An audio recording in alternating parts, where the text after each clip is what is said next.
கர்த்தராகிய ஆண்டவர் இந்த மாதம் நமக்கு கொடுக்கிற ஒரு நல்ல வாக்குத்தத்தம், யூதா வம்சத்தாரில் மீதி இருக்கிறவர்கள் மறுபடியும் கீழே வேர் பற்றி மேலே கனி கொடுப்பார்கள். முதலாவதாக கர்த்தர் மறுபடியும் நமக்கு என்ன செய்ய போகிறார் என்றால், மறுபடியும் தாழ்ந்த உங்களை மறுபடியும் கர்த்தர் உயர்த்துவேன் என்று கர்த்தர் வாக்கு கொடுக்கிறார். நம்பர் 2, இரண்டாவதாக கர்த்தர் இந்த மாதம் வாக்கு கொடுக்கிறார். உங்களுக்கு மறுபடியும் கர்த்தர் என்ன செய்ய போகிறார் என்றால், மறுபடியும் இடிந்து போனதை நான் கட்டுவிப்பேன், நீ கட்டப்படுவாய்.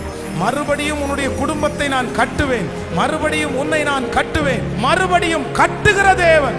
நம்பர் 3, மூன்றாவதாக இந்த மாதம் மறுபடியும் என்று நமக்கு சொல்லுகிற ஆண்டவர், நான் மறுபடியும் உன்னை தேற்றுவேன். இந்த மாதம் ஏதோ ஒன்றை உங்களுக்கு கொடுத்து கர்த்தர் உங்களை ஆறுதல் படுத்த